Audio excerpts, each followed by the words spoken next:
You're listening to the 255th edition of the Bitachon podcast, and I just want to comment that it's nice to be back out in the hills of Beit Shemesh the last few weeks because of the war.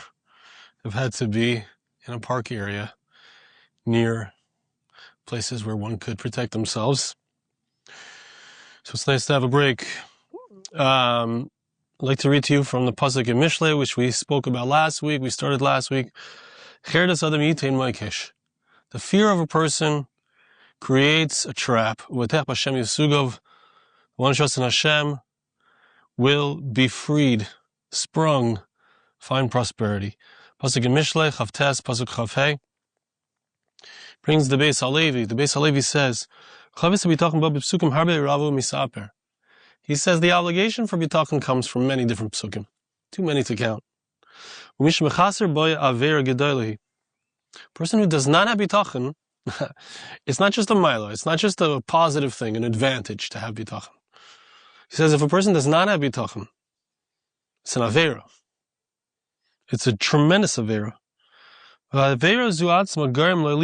He says that this avera, this transgression, is something that causes the person to fall. And he brings their passuk. The fear of a person causes a trap for him. One who trusts in Hashem, so that person has freedom from the trap. Because when a person is afraid, whatever the matter is, whatever the issue is, he doesn't trust in Hashem, that itself causes him that a trap should be in front of him. Okay? It causes a trap that wasn't there. The fear itself brings about that even if there is something that he's afraid of clearly, but it becomes much worse. A person who trusts in Hashem, he'll find prosperity. It doesn't just say he'll be saved. It says that everything's going to be awesome for him. Because the very thing that he feared, or could have feared, except that he's a Baal Bitachon, so he's going to be saved from it. He's going to be saved from it. The person who has the fear, not only does the thing that he fears itself become a problem for him, but the problem can be worse. But the person who has Bitachon, the problem is taken away. If Hashem is with me, I don't need to be afraid. What can a human being do to me? He says that the pshat in the passuk is saying a cause and effect. Hashem li lo yira. Hashem is mine. I'm not afraid. And as a result of that, no human being can cause me any damage. That's the Beis Halevi. Brings the Rabbeinu Bachai. Rabbeinu Bachai says, Ach b'Hashem al timroidu. Pasuk says, in the context of Pinchas and, not Pinchas, that's a good one, Yoshua and Kalev, two of the spies coming back and saying that the land of Israel is a wonderful place, it's a good place, it's a place we can conquer with Hashem's help. But don't rebel against Hashem, they said. This teaches us a very important thing, that of course it's natural to be afraid, but allowing the fear to overtake one is a rebellion against Hashem. The natural state of a kingdom is to trust their king to protect them. If a person is in fear, whatever the case may be, enemy armies are coming from a different country, if the person is fear, it shows that they don't trust their king. The Rabbeinu Bachai says that that's what King Solomon is saying as well. So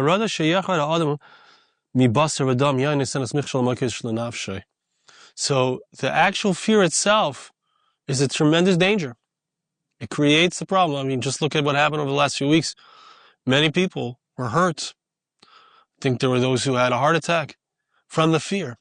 They were running on their way to the reinforced rooms, and the fear itself created sometimes a bigger problem than the thing itself. A young lady was unfortunately killed crossing the street quickly during a siren, trying to get to a safe place. It's important to know, just stay calm. That's my song that I put out during that whole thing. Just stay calm. Hashem is always with you. Brings here from the Gra, Perish HaGra, Cher Sadam Yitain Maikish. He says, the Gra says, the fear of a person creates a stumbling block because in this world you should never be afraid. One should never be afraid. One should always just trust in Hashem. Can I sense that Hashem is here right now with me, protecting me, taking care of me? The Gemara says, and we're going to soon see it, the Maral brings it as well. That's the next piece. But the Gra doesn't quote it in full, but there was a particular student who was walking along and he looked fearful, and his rabbi told him, you're a sinner, you must have some sin if you're afraid, you feel disconnected from Hashem. The passuk says that praiseworthy is a person who is constantly afraid, right? You're supposed to be, I don't want to say nervous, but we're supposed to be on the lookout for possible things that are dangerous. Praiseworthy is the one who's constantly afraid. It doesn't mean that you should be afraid of marauders, of enemies, of destruction, of ballistic missiles.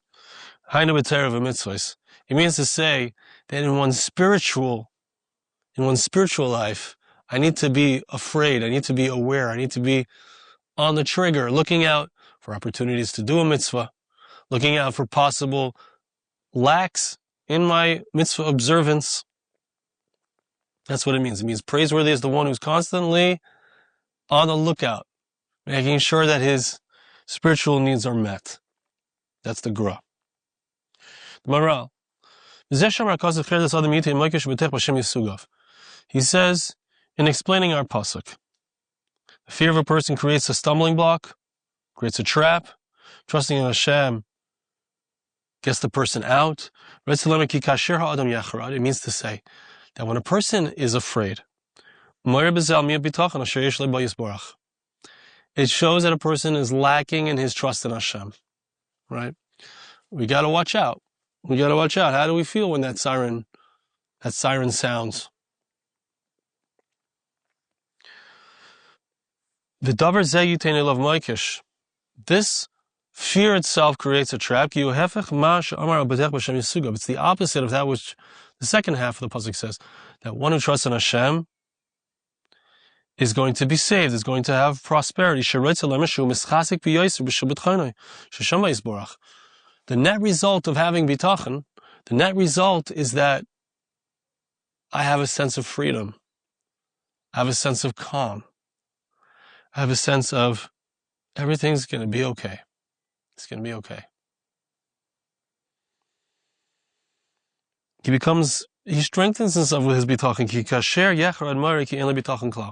If a person allows himself, I would say, to be overly fearful, so it shows that he's lacking in his faith. And that itself creates problems. In Brachas Daf Samach Manal, Fahu Talmida, there was a particular student who was walking behind Bishmal Rabbi Yossi. Chazia de Kamafached, the Rebbe saw that his student was afraid.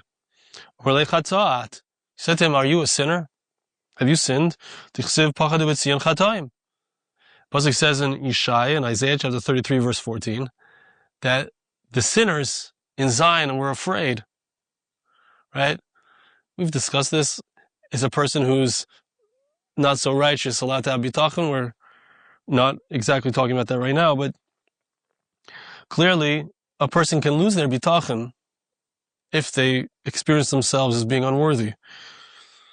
Whether that actually is a true concern, that's for discussion, but not now. He says that, the Maral says, that the one who's afraid is the opposite of the sense of bitachon. Person who has a bal bitachon, person who has faith in Hashem, feels confidence, feels safe. right? Bitachon is a sense of safety, a sense that things are good, they're going to stay good. A person who's but trust in Hashem is not afraid.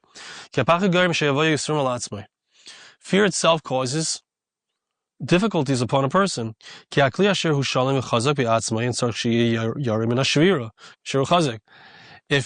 you have a vessel which is strong, right? There's nothing wrong with the vessel. There's no cracks in the vessel, so the vessel's not afraid of breaking because it's strong. When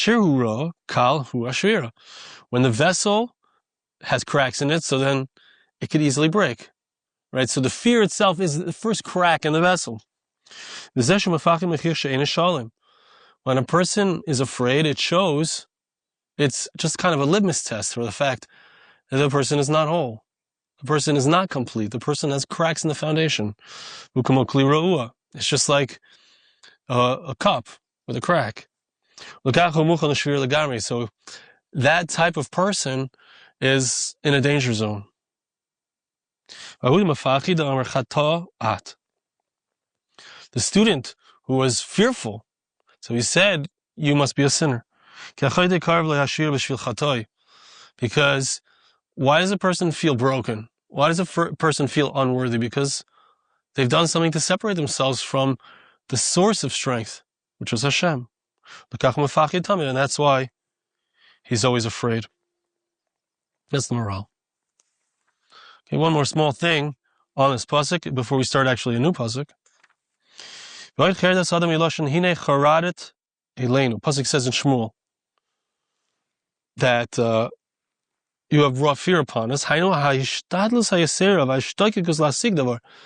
Yalkut, an amazing thing. Trying too hard. Wanting something too much. Okay, and this is definitely a sickness of our generation. Articles on and on about how to become rich, etc. Too much ishtadlus, trying too hard, wanting things too much.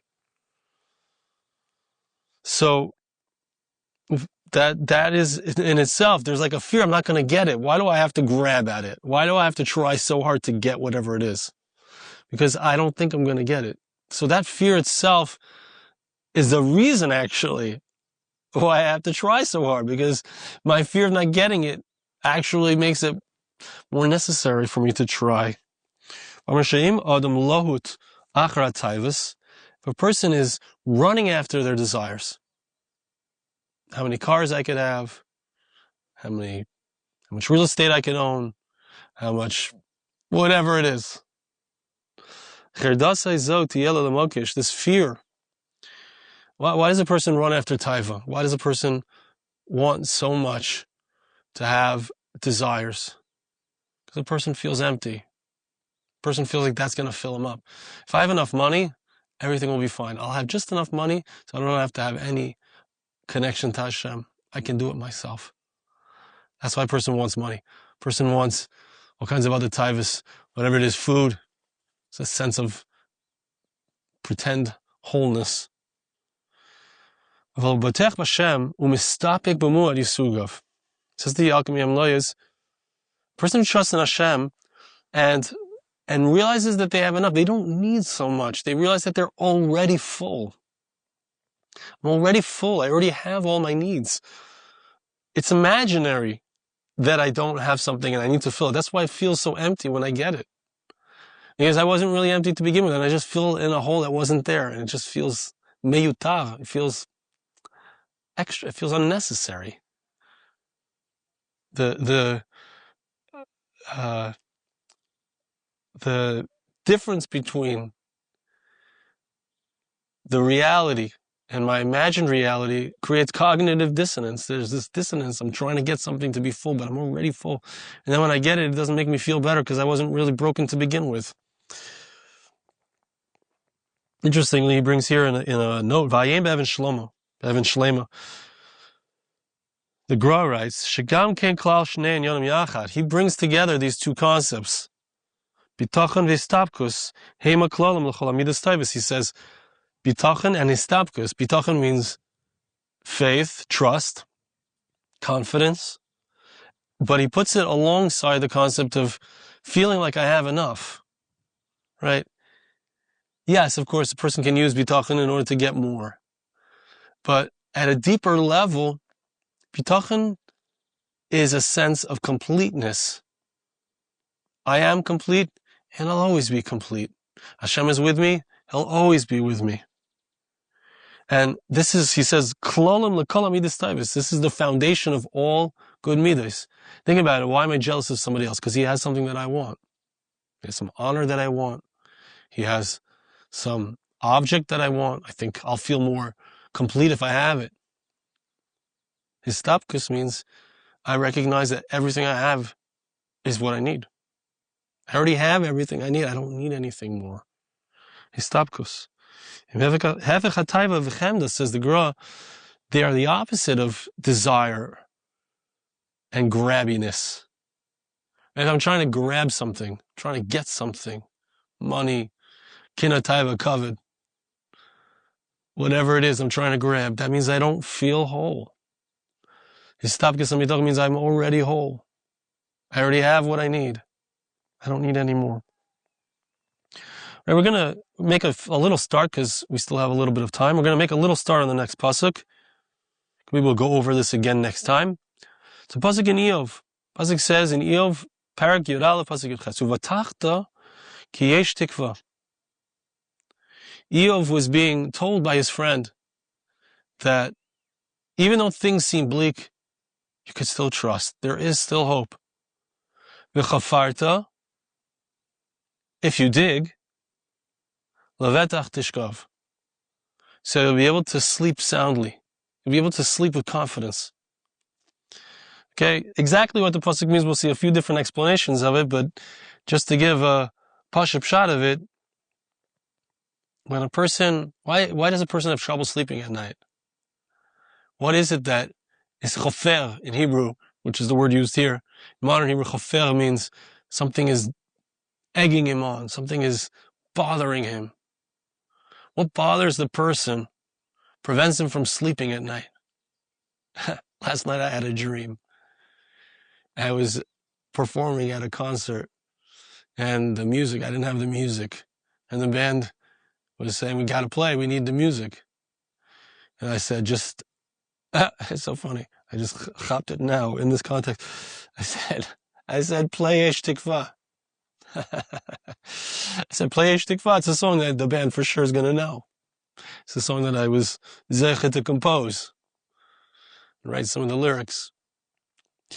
So that was my dream. Like, so there's a nervousness inside of us.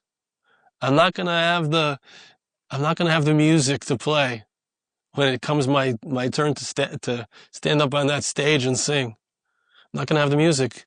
And what takes it away? What gives me back?